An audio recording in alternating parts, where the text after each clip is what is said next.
so much for joining, both to our panelists and to those of you who've come as guests. My name's Chris Ward. I'm Managing Director at Vermont Systems. And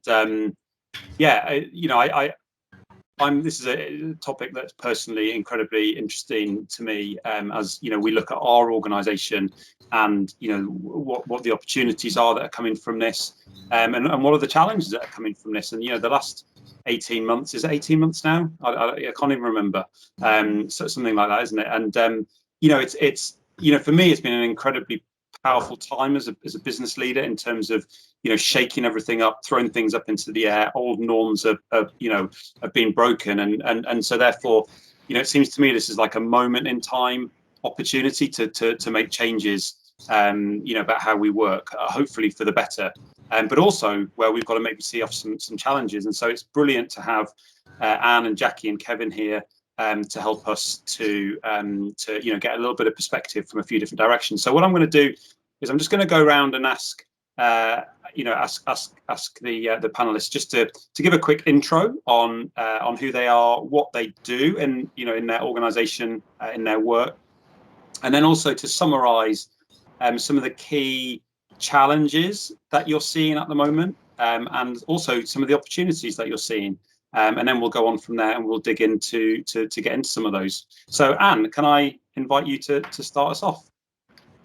Yeah, hi everybody. I'm Anne Taylor, the Chief Exec at Thorngate Church Trust. So we're a charity, but we deliver social care and through residential social care, and also we deliver specialist social housing for older people with high levels of support. We've got about 100 employees, so I'm sort of going to be talking about things from an operational perspective. I'm also Vice Chair and the Non-Executive Director of Fusion 21 Foundation, which is the parent charity of a very large social enterprise, and I'm a trustee of a couple of other small charities. I think in terms of challenges for us at the moment, in many ways what we do is quite traditional. So we're not a sector that is a new mode of business. Delivering social care is very much the same as it was, albeit there are new regulations being layered on all the time. So we're facing in many ways just the same problems that we faced for a long time in social care: underfunding, and in particular recruitment, which is exacerbated by underfunding. And in our housing side, we are facing challenges around development. So we're a developing small housing association, and getting stuff through planning and watching contractors' prices increase almost on a daily basis is a challenge for us. However, what we have seen over the last 8 months, where we've made great strides, particularly in the last 12 months, and where we see quite a lot of opportunity going forward, is around digital transformation. So we have really done some very exciting stuff with all the big data that we collect when we're doing care plans and how we support our people. And we've been putting that into Power BI, and we've been seeing some really interesting trends, which we've then been able to use to do data-based decision making. So that's me. Awesome. Thank you very much, Anne. Jackie, would you like to do the same? Okay. Oh, Paul, hi, nice to see you. Thanks for joining. Can I just ask that you pop your video off? It's lovely to see your charming chops. But yeah, that would be really helpful, just so we can sort of make most of the screen real estate for the panelists. So yeah, Jackie, sorry, carry on. Okay, that's right. So my name is Jackie Mann. My business is J Mann Associates. We are HR consultants, and we also specialise in culture in the workplace, so creating great places to work. So we work with SMEs in various different sectors, in service sectors, in hospitality, and we do have a specialism in day nurseries, and we also work in the care sectors as well. So we've got a vast array of clients, from people who've probably got 2 or 3 employees up to our largest client who's got 250 employees. So we're seeing a huge difference. And we're seeing, recruitment is a big issue for all of the sectors. And when we've been talking to our nursery clients, they are really, really struggling to get early years, and as they always have done. Our hospitality clients are suffering because they haven't got the employees coming over from the EU, so that's struggling for them. But the interesting thing that I'm also seeing is that the nurseries are expanding. They're buying other nurseries, so that's good. And in the hospitality sector, we've got a lot of people who seem to be moving out of that sector or out of that role into another role in hospitality. So they are looking for changes in their work. So there is, jobs around. We've got lots of recruitment that we're looking to do for our clients. Just don't have the bodies around. And if we do, it's not great. And we're also seeing a lot of no-shows coming to, not turning up for interviews. We even had in our hospitality last week that someone actually said, well, there's a couple of people said, I've come for the interview, but I don't want the job, so don't offer it to me. So that's quite interesting. And then we've had people who get offered the job and then 3 of them didn't even turn up. So, I see that, you always get no-shows, but it seems to be more and more. And we found that some people now, now that furlough is starting to, go back, some people are not doing their flexi furlough, they're finding that they want to do something different. They don't want to go back to the job that they did before. So it's interesting. Some people are doing really, really well and others aren't doing so well. And what it will be like when people start going back to work when furlough finishes will be quite interesting. Because again, I was speaking to a client the other day, and he was saying about costs. He was saying how he works in manufacturing and their supply costs have gone up from one thing that they bought, which was £1.35 for a kilo, is now they're charging £2.75 a kilo. So that's just on one product, which they've then got to obviously, they've got to cover those costs. So there's lots of different things to be considering. Keep us busy. Yeah, definitely. That's brilliant. Thank you, Jackie. Kevin. Yeah, hi everybody. I'm Kevin Stansfield, and I'm a business coach working within the Action Coach organisation, which is now in about 90 countries around the world, about 1,000 coaches, all shapes and sizes. I've been coaching for just over 15 years now, so I've been working with business owners from startups, one-man bands, through to multi-million-pound organisations. Currently, I'm looking after around about 20 to 30, again, all different levels. So I get a real, what I think is a fairly good representation of businesses, certainly in the south of England. And over the last year, there hasn't been the pressure on recruitment. There certainly was before. We were going through a real good growth period in most sectors pre-COVID. Obviously, COVID hit, and we're trying to compare what it's like now to what it was back then. And I'd have to agree with certainly Jackie and Anne that it's probably 10 times harder now. The pool of good people just literally dried up, seemed to be overnight. Back in February, March, we were getting good applications. May, June, that's really reduced a lot. So there's a lot of pressure now, and I've got some people within the recruitment industry as well, and they're having to work harder, to find them. Which, if you're in recruitment, I think that's a good thing, because that's what they should be doing anyway. But finding those good people to come in, and talent is going to be a scarce resource.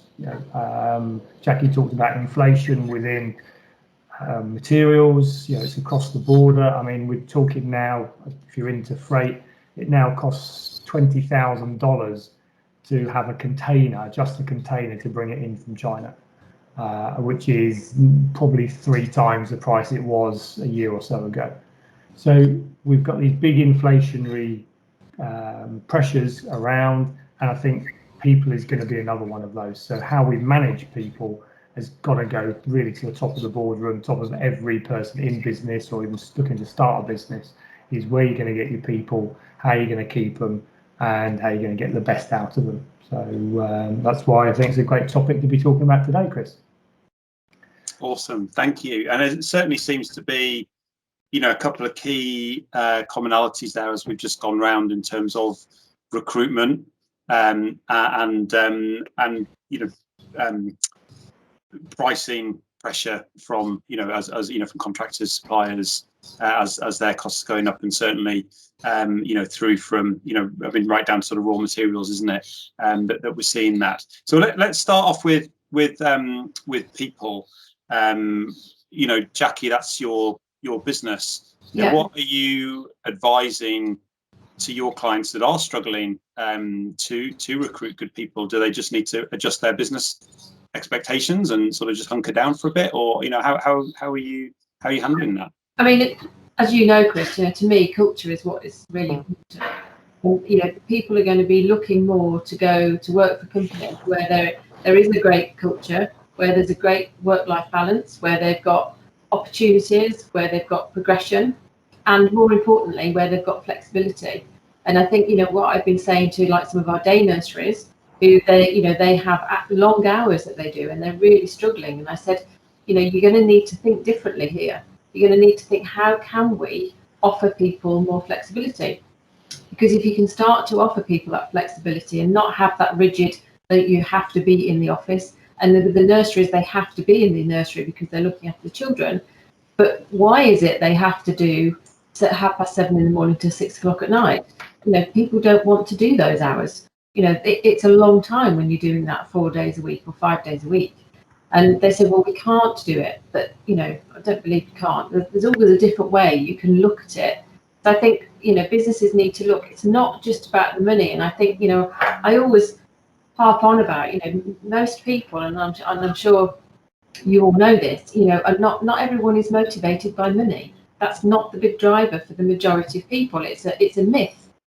People they want other things, and especially if we're looking at the younger generation, so that in the new generation that are coming in, they're more interested in what is the purpose of the company, what is it doing, what is it trying to achieve, what are they giving back, and what progression and training and development am I going to get?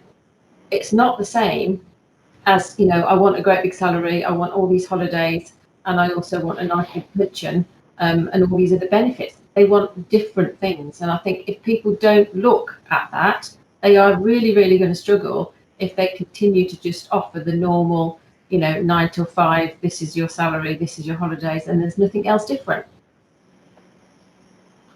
Yeah, right. Okay, so making yourself an attractive proposition to the talent that is out there. Yeah, absolutely. Yeah, you have got to be, make yourself so that you stand out, so people want to come and work for you rather than the other care home or the other manufacturer. What is it that's going to make you different, that is going to want people to come and work for you, so that you don't have to keep saying I'm struggling to recruit. You've got a choice of people, and that's by offering different things. And one of the ways to do that is by asking people as well, even your current workforce, asking them what they would like. I've seen people spend days and days, for putting bonus structures together and sales. This is what I want these people to achieve. And then they say, oh, actually, it didn't really make a difference. It did in the short term, but then nothing changed. It's because it's not what people want. It's a quick fix. So asking people and finding out. And the thing is, that's where I think quite a few business owners will struggle, because it's not going to be the same for everyone. You're going to have to think differently and have different options around for different people, because not everyone will want the same. So it's more of a partnership of how can we work together, what is it you're trying to achieve, and changing mindsets of business owners who think that they have to be watching all the time what someone's doing. And also, do they have to be working, in the office? Do they have to be working during the day? Is it a business where they could work in an evening, where some people prefer to work on an evening? It's changing the way we look at the business and how people come to work. Yeah, really challenging, different skill sets required. Anne, I'm going to bring you in. So I concur with what Jackie said. I just wanted to kind of add a couple of things, really. I think she's pointed out that that retention is, as important or more important really than recruitment. Obviously, if you can hold on to the people that you've got in a high turnover sector like care or nurseries, that's obviously going to be an advantage. And then the question is, how do you do that? So we a few years ago developed a values-based culture, and then we try to make sure that our people, well, our own people help design the values, but then we try and align, make sure that the people that we keep and recruit are aligned with those values. But the other thing that I was struck by a couple of years ago when I heard it, and it's a really simple way of thinking about, are you giving your employees what they need? And there's been loads and loads of studies on this, but a really simple way of thinking about it that I like is ABC: achievement, belonging and control. Are they getting some sort of achievement from what they're doing with you? Do they feel as if they belong, and do they have some control? And that might be around flexible working, but it might be around some other elements of their training or whatever, because it depends on the sector you're in as to how flexible you can be on shifts. I mean, we can cut 12-hour shifts into 2 lots of 6 hours, but we still have to have people physically on the premises to deliver care. So I think that's the kind of what I feel around the retention part. And then in terms of the recruitment, we have to look really, really locally. So we have to find strategies for recruiting people from a very geographically local area, because in these underfunded sectors, which are relatively low paid, I mean, try and pay above the market, but really you need people. You need to recruit people locally, and therefore we use different methods. So to perhaps national advertising. So that would be my sort of reflections on the retention and recruitment piece. And obviously, it depends on the business you've got. If you're a high-flying IT operation, you can where everybody can work flexibly. You can recruit nationally, Chris. But obviously, some of us, like nurseries and social care, are not in that game. Yeah, and if people are leaving hospitality sector, care sector, or and I guess Brexit affects this to some extent, Anne, is that a challenge that you face? Luckily for us, where we are in Gosport, Brexit hasn't been a big issue, because most of our staff are they're all pretty much local, and we don't have a significant EU people among our staff.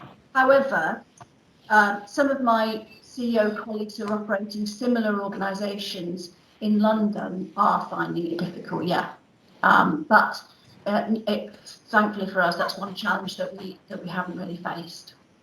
Okay, Kevin, there was a question on the chat around, and you alluded to it there. It's sort of lower paid sectors possibly, facing a whole set of challenges. Kevin, sort of at the other end of the market, possibly, are you seeing similar struggles for talent and for retaining and bringing in the best talent?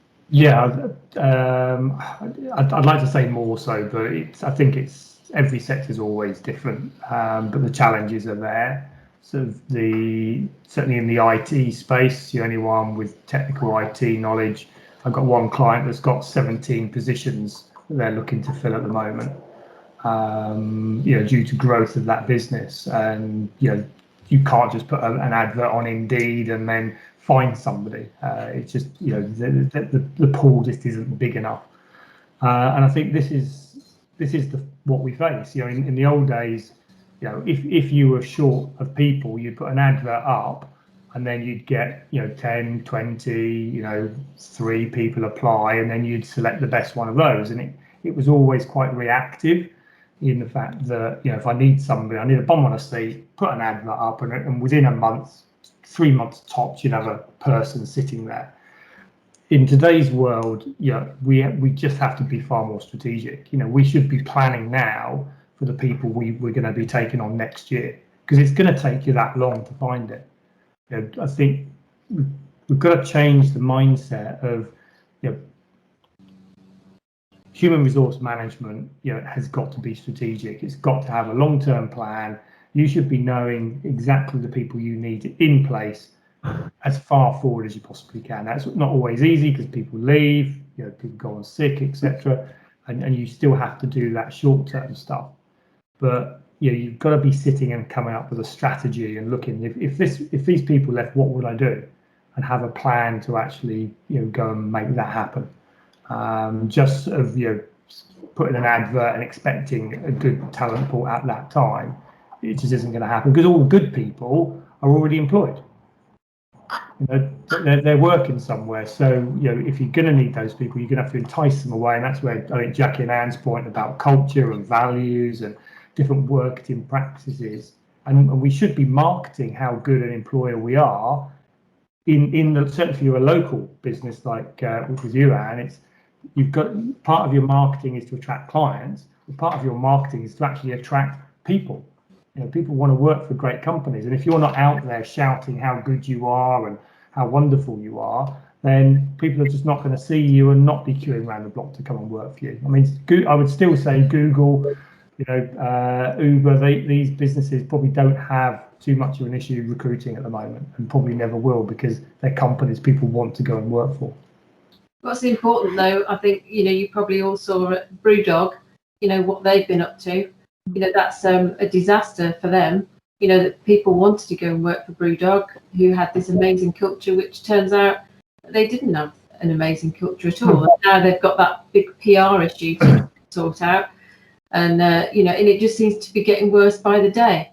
So, you know, having a great culture and, you know, marketing it and getting people to come to work for you is great, but you have to live it, and you have to make sure that you are doing it. And it's not just a marketing ploy. Well, it's the same with sales, isn't it, Jackie? If yeah, you but we know there are, we know that, then you're in trouble. So we know there's a lot of businesses out there. But I think, you know, one way perhaps business owners can look at it, because I mean, we struggle, you know, with a lot of our clients. I know you say about HR being strategic. You know, a lot of them, you know, don't understand HR. They don't have any HR people in house.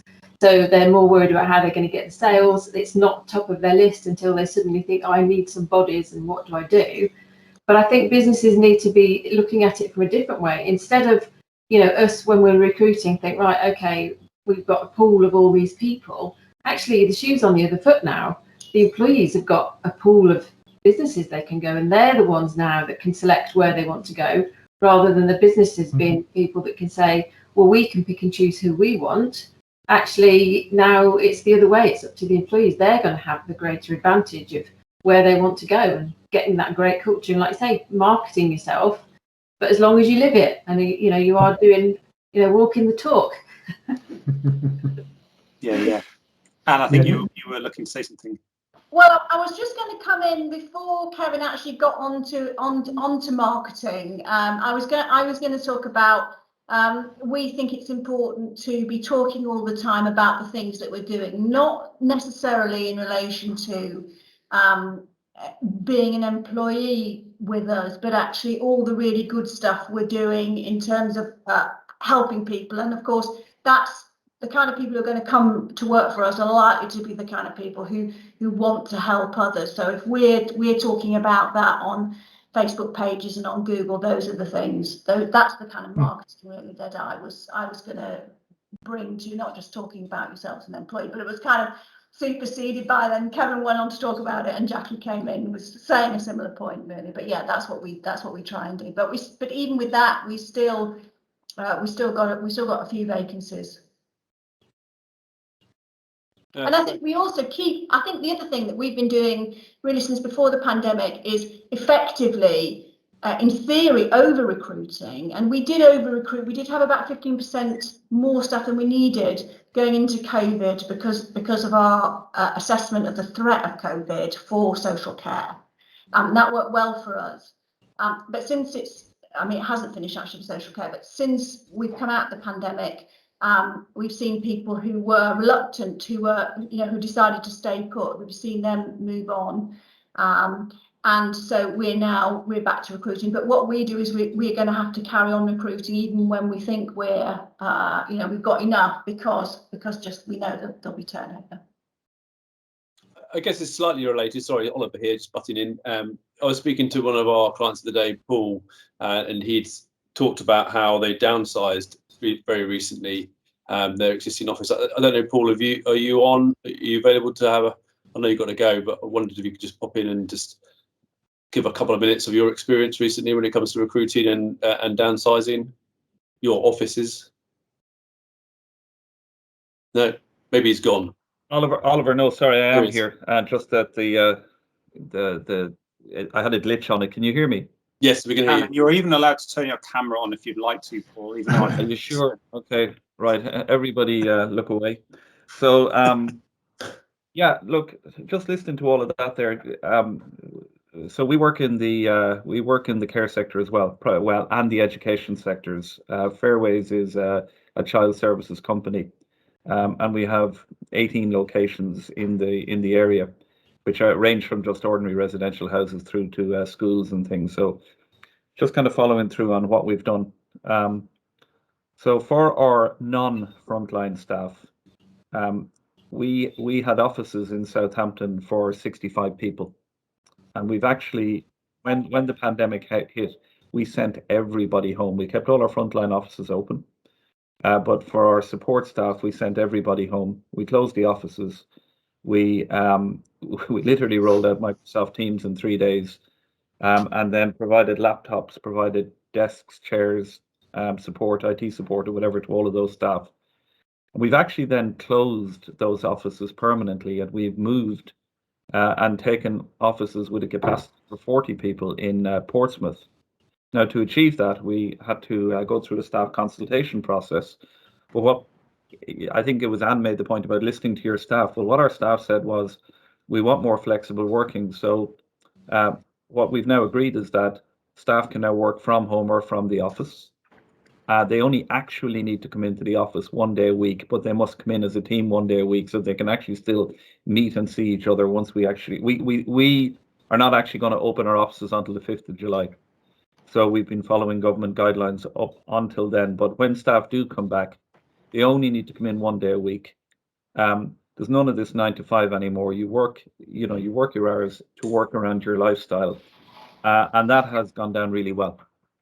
Now, having said that, we need to see how that will work out once the actual office is open and what the usage will be. But the whole idea of offering flexible contracts has gone down particularly well.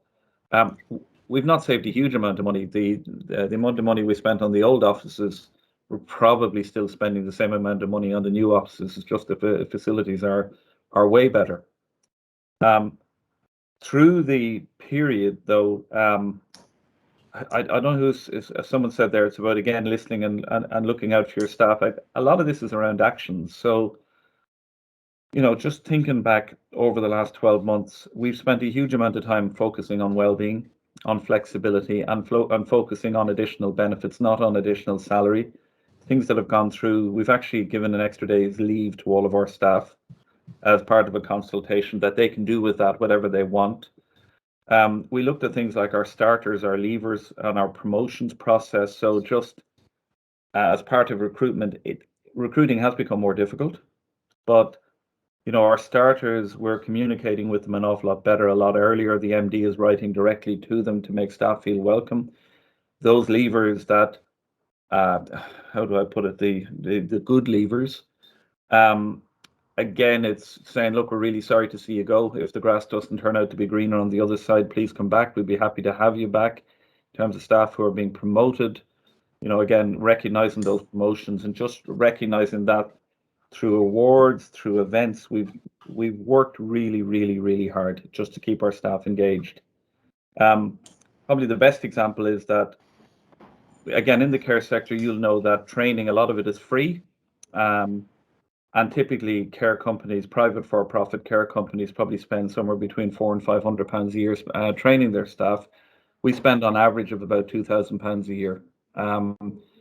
And that level of investment really pays off because it is a career. It is a staff gain professional qualifications and these stand to them.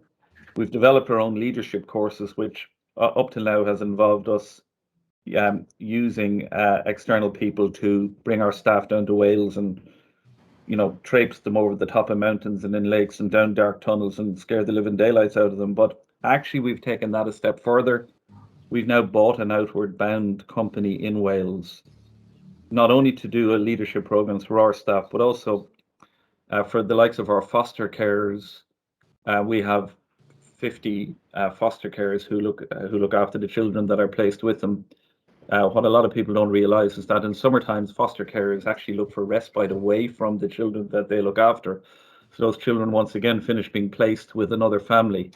And instead of that, we'll use this outward bound company to bring those kids on holidays ourselves and give them a far better experience. So I echo everything everyone has said, but it's not about the marketing, is it? It's actions more than words. It's, you know, what are you doing? What are the component parts of what you're doing? How do you work on those? How do you improve those? And we see that in very good staff retention figures, and just in terms of the surveys that we do, what's coming back to us all the time. You know, it's, are we living to the values that we've set? Sorry if that was very quick, but I do actually have to go here in a minute. But yeah, that's a quick roundup of what we've done over the period. That's awesome. Thanks, Paul. Anyone got questions for Paul before he jumps off? Just follow up on any of that. I was really struck with something you said. So I agree with, I kind of share a lot of what you said. One thing that struck me that was very interesting is that you've effectively set up your own academy for your own staff. I mean, you might not call it an academy, but another social care organisation that I work very closely with has done that, and we've done something similar that we're trying to develop on. We were getting on quite well with it before the pandemic, but we've kind of restarted our own, effectively our own leadership schemes. So not just a promotion package, but actually almost like creating our own school, and you get a certificate and achievement.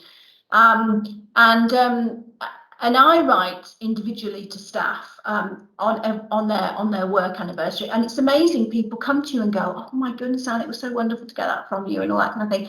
So, and you hand wrote it and all this kind of stuff. So it really, really does have an impact. But the academy thing, or we call it an academy, but the academy thing, I think it's really interesting because you're the second person that in a similar business that is doing that sort of thing, and we're trying to emulate that as well. So I actually think that's where I think that's the way organisations will go, really. Well, I think what Jackie said, it's not about money, and it isn't about money. It doesn't cost anything to write to people on their anniversary of their promotion or whatever and say, well done.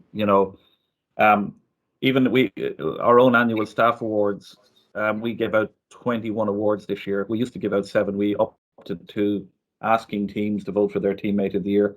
Just all of that, videoing that, making that fun, putting that kind of stuff out, that kind of recognition, sending hampers out to staff. It's just constant attention because, particularly, like, I think apprenticeships was mentioned, came up in the chat. I have 2 apprentices in my team. One of them I've never met. Well, I have now, but for about 7 months I never met. And it's fine for me in my house where I have an office, but this is a young man that sits in his bedroom from one end of the day to the other. I actually ring them at 9 o'clock every morning without fail. And, there's a bit of, it's hard to say hi and how you getting on and all the rest of it. Well, part of that is because they're probably up gaming until about 4 o'clock in the morning anyway. So I want to make sure they're awake and ready for work. But it is actually saying hi and hello and all the rest of that to them. On the leadership thing, yeah. We recruited somebody who was with the Navy, who ran their outward bound courses for years and years. We brought them on board. We do a future leaders course for young staff in the organisation that we think are going to advance. We do a senior leaders course for our more senior management. Again, it's not just walloping over the mountains of Wales. There's a lot of coursework and stuff, and putting staff under pressure and whatever.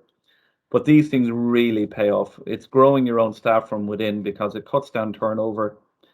We build from within. It's staff with your own values. You don't have the cost of recruitment. Sorry to those people who are in recruitment. We do actually recruit a lot anyway. But, building that from within is really, really important. And it's something that, as I say, we've just bought an outward bound company. So we're going to continue to invest in that even more.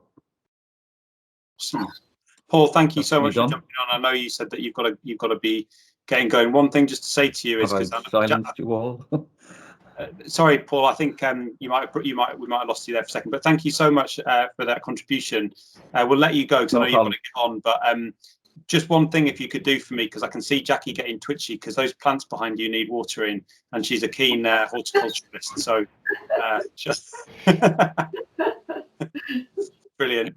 I didn't hear that, guys. Sorry, Chris. I didn't hear that. But listen, thanks for the opportunity anyway. All right. Take care. Thanks, Paul. Okay, bye. Brill. I mean, anyone want to sort of follow up from I think what we're saying? Paul's point there, I think it's a good example of it in practice. Is you either spend money or you spend time. Those are the two resources that we have, and they've clearly said, look, we're not going to spend the money, we're going to spend the time, and we're going to actually make this work. And look at things outside the box, and say, well, actually, if we're spending a lot of money on training and development of our people, well, let's buy the company to actually build that on. It's got nothing to do with what we do, but if we can get it to self-fund itself, then why not? And I think that's the level of strategic HR thinking that organisations are going to have to adopt, because they're not going to have that choice of, fine, we just people just come and work for us. We pay them, pay them a reasonable amount of salary, and job done. And the other thing is, with that pressure on wages, is I think people are going to find now that they might have to pay a little bit more to bring a new person in, but it's not just what you pay that one person. It's then the fact that you've got to bring everyone else in the organisation up to their level, because you've now set the bar that this is the rate for everybody in this business. So it's going to be tough to make the balance the books, to actually sort of make sure you're not suddenly put a massive big overhead onto your business and then be struggle with your profitability and hamper future growth. Can I just say something about training there? I think, in my experience, a lot of businesses don't offer training. I think in the care sectors, you have to, there's a certain amount of training that you have to do. But this, and like early years, there is as well. And hospitality, they might teach you how to make a cocktail and how to, make a nice flower on top of a cup of coffee, but they don't teach many managing people skills. They expect people to come in and do a supervisor role or team leader role or a management role, and expect people to know how to do it. And what it's doing is setting people up to fail, because just because you're good at, doing design, for instance, doesn't mean that you can manage a team of people. I've seen it happen all my years in HR. I've seen a great person who's really good at their job technically, then being promoted to look after a team, and they fail absolutely because they're not given any training, any guidance, any mentoring, nothing at all. And I think probably for one of the, all the years I've been in HR, that isn't changing. And I think unless businesses can start to look at that and think, we need to invest in people. And we hear the ones that have got the mindset, oh yeah, but if I spend all this money and then they leave, then, I've wasted my money. No, you haven't. You've actually developed that person who, I was like what Paul was saying, then they might come back later on because they liked working for you. They go off and develop somewhere else, and then they bring those skills back as well. And you've got to think that while you've got people working for you and you're training and developing them, your business is taking the best from them while they're here, and that's great. And then they'll move on. And I think that's the mindset people need to get, is that you're going to train and develop people, and not everyone will stay because there won't be opportunities in the business for them. But that's got to be the good thing. Whereas before, it's not going to train them because they might leave. And they leave anyway because they're not getting any training. I mean that's just put in the chat there. What if you don't develop them and then they stay? Yeah. Then you manage them out. and this was, there's a great book written in, I think, the late 60s called Peter's Principle. You've probably heard the sort of the concept. Everyone gets it promoted to one level above their level of competence. Yeah. And that's because exactly that, we don't realise that there's another level of skills you need to develop as you go. And if you've got a long time to develop those skills and you've got great managers that are mentoring you, you sort of will pick those up by osmosis, but it's a big risk, and there's more bad managers out there than there are good ones. Certainly is. So you've got to have that framework on which to do it. And the other key thing, and I did like your point, Anne, with the achieve, belong, control, because it's very similar to mine. Performance, relationships, and personal growth. That what motivates people is personal growth. Everybody wants to be better. We're inbuilt with that into us. It's genetically sort of part of us. So if we have an organisation where we're helping our team to actually get better and improve, and they can see their improvement, and this year I was better than last year, then they'll stay.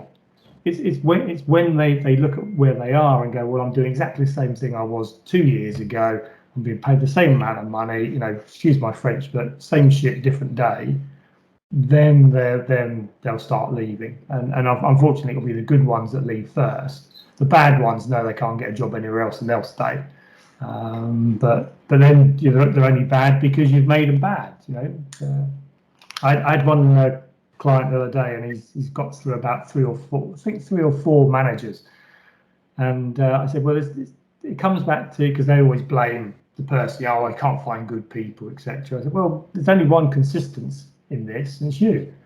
So either you're really rubbish at recruiting good people, or you're really good at recruiting good people and turn them into rubbish people. Which one is it? Don't really have an answer to that one. Yeah. That's really helpful, and it feels like a lot of what we've said so far. We're going to have to. It's not that we have to do a whole bunch of new things. These are all the things we've always been taught to do, in sort of people like you have taught this for years, right? It's good business planning, it's forward planning, it's been strategic. But I guess what we're saying now, it's more important than ever to have done this. And Kevin, I'd be really interested to know, are you seeing winners and losers out there? People that have done the right things, have got their hiring plan set up because they've got a growth plan and they've sort of figured it out, and they've been working on their HR and their culture, and and they're thriving at this point, and maybe others are not in such a great position. Yeah, I think those people that have been working on this, and it's been part of their culture and philosophy, not necessarily since they started, but for a long time, are definitely ahead of the game. And those that are just waking up and realizing, I just can't get good people now. And I think I don't have any clients in the sector myself, but I've heard through some of my clients who supply them that a lot of the hotel leisure are really struggling now with chefs and restaurant staff, and mainly because they treated them so badly when they were there. They're saying, well, actually they've quite enjoyed having a year off, and a lot of chefs have retrained. We've managed to pick one up and move them down into the supply chain, because it's a hell of a job, and they've realised that actually life is more than just sitting in a sweaty kitchen and working and being shouted at. So some industries are going to have to really change big time. Others will be a more sort of well, we're on the right path, and others are where they should be. But the key to it is, in a lot, because I'm predominantly in small businesses, so probably with less than 50, 100 employees.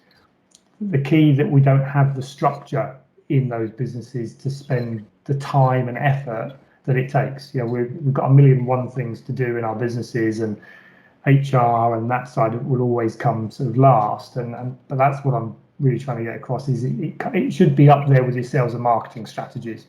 Yeah. Same amount of time and effort going into your recruitment strategies as your sales strategies. If you don't want to grow, then fine, don't have to worry about it too much, But if you've got potential to grow, you're not going to grow without people. That's guaranteed. Yeah. Really fascinating. Yeah.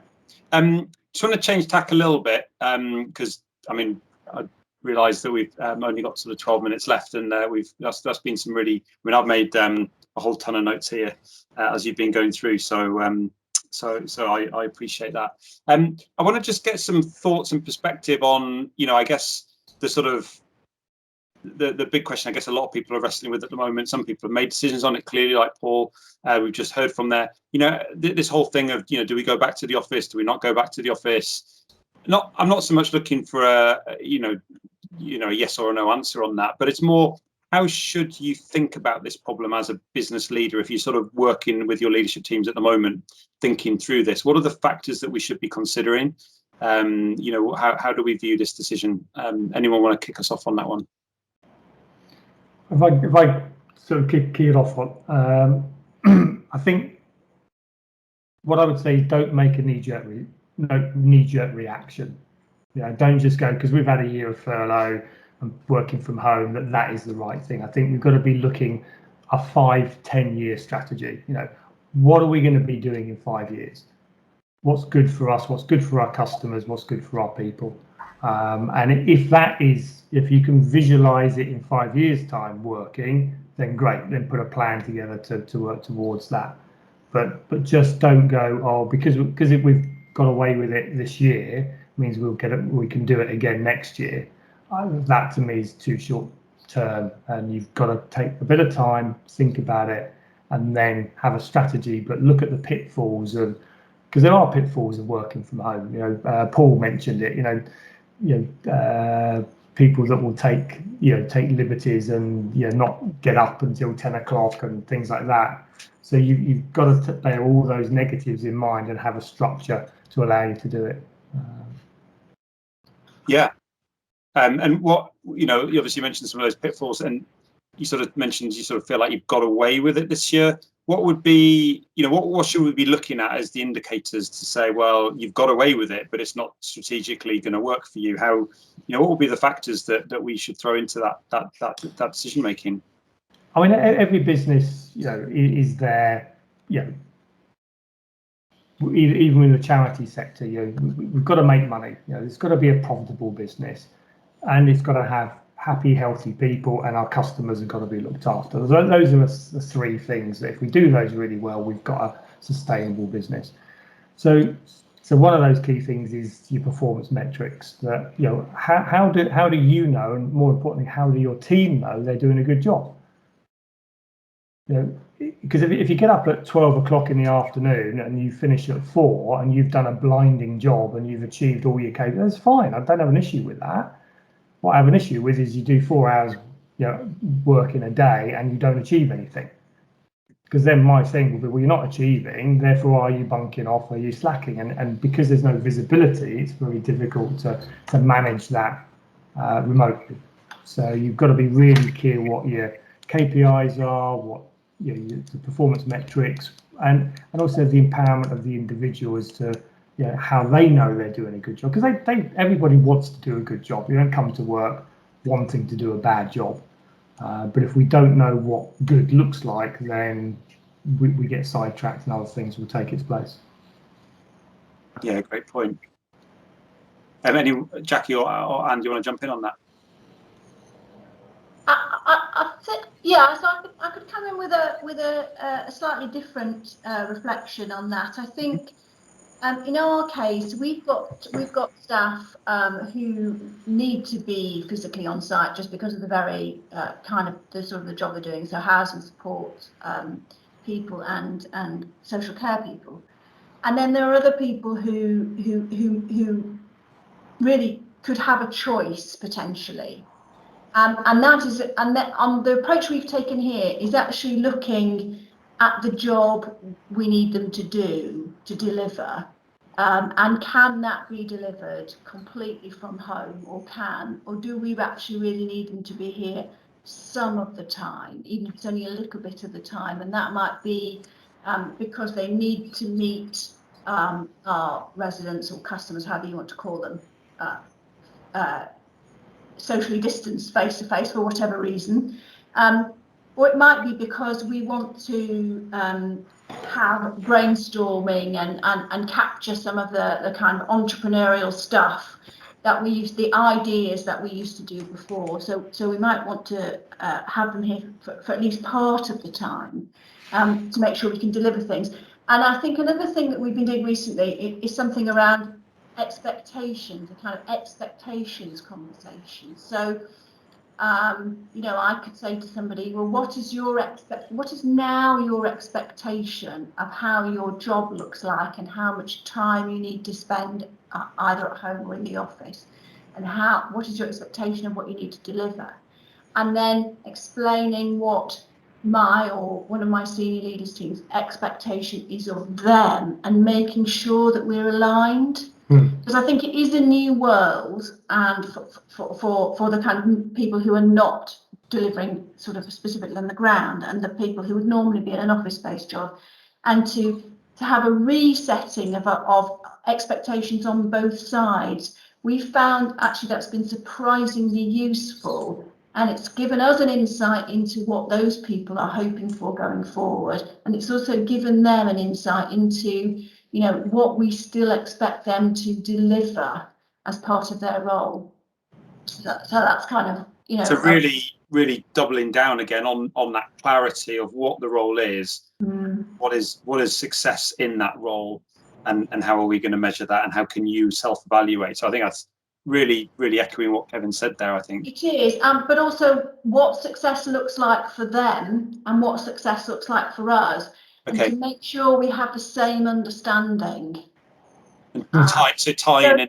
So that both of our expectations and our objectives are aligned, and then we're going to, you know, we've kind of got the strategic alignment then, and we're all delivering to the same outputs. That sounds awesome. Whole bunch of people all pushing in the same direction, coming in every day, achieving a purpose. But anyway, I want to work with you, Anne. This is great. You go back to, you know, business for me has always just been a game. You know, it's a game that you're playing to win. The first thing that the owners, you know, or the team got is, what does winning look like? You know, it's not always about just profits and making money, but if you don't define it, then everyone's going to be playing different games, yeah, and then you wonder why it's all, you know, you get silos and it all goes to pot. And it's the same as a football team. You know, once you know what the game is, then you can see how people are performing their individual roles. They need to understand their part of it, but within the bigger game, because, you know, I might know, if you take football, I might know, you know, if I'm a defender, that I defend, but I never kick the ball up the pitch so that we can score. You know, so you've got to bring that alignment, as Anne said, that alignment with, you know, what's in it for me, what's in it for you, the department, you know, the company, you know, at every level. Yeah, right the way where Jackie started, which was purpose. You know, being really clear what the purpose of the organisation is, and companies that have that, it's so much easier to make this happen than when, you know, you don't have anything that people can get behind. Brilliant. Jackie, have you got anything to add? I just think for me it's about building a culture of trust. If you've got people working from home that, you know, so that they don't think they're being watched and Big Brother type thing, you know, that's really important. That trust, having, you know, and I think also I'm worried that people are going to say, actually, we're going to continue doing what we've done because this has worked, and actually some staff might be horrified because they just don't want to do that. So, you know, if you are thinking about, you know, should we carry on home working, let's talk to people, talk to the employees, find out what they would like as well. It doesn't mean you will be able to do everything they want, but do find out, because some people are desperate to get back to work. You know, they're not working in a great environment. They've got children, they've got, you know, maybe their partner works at home as well. There's no space for them to work properly, and it's just, and they need people. You know, some people need people. So don't assume that because it might have worked all right for the business, and yeah, it's been great, but actually some of these people might have been really, really struggling. So always talk to people, talk to them all the time. Yeah, that's awesome. We got 2 minutes left before we end. So just in terms of sort of, you know, wrapping up, I guess, you know, maybe it'd be good just to get, you know, a sort of 30 second. Wouldn't it be nice to have 30 minutes? This is a great conversation. I could go on definitely for the rest of the afternoon. Yeah, you know, just 30 seconds. You know, what do you think, you know, are going to be the biggest difference if we look in a year's time? What do you think would be the biggest difference that we'll see from from 2 years ago? The things that have changed. We've been in this situation of flux. What do you think will be the biggest thing that will be different when we look back in another 12 months once it's sort of settled down a little bit? I think it's more about flexibility of working, that people have realised you don't have to be in an office all the time. You can work from anywhere and it doesn't have to be set hours. I think giving people that flexibility, you've got to obviously cover your core hours and make sure that your customers are right. But I think we'll see a change from the normal Monday to Friday, 9 till 5. I think we'll see a lot of change in that. And it's how the flexibility can be in the other sectors, the care sectors, hospitality. I think people just need to really think differently about what they're offering to people to make themselves different. Thank you. Anne? I think actually we will see quite a lot more people working part-time than we've ever seen before, or 2/3 of the time. I'm very struck by colleagues in other charitable organisations like ours who've seen staff leave because the pandemic has sort of done for them, and we've seen a huge rise of not only at Thorngate but everywhere around anxiety and mental health. So I think there's going to be a much greater emphasis on mental health issues, and people who didn't used to have to recognise those as much of an issue. Everybody will be recognising it among staff as an issue, and more people will work part-time because they will value their quality of life more. We've seen quite a lot of senior leaders leaving in social care organisations.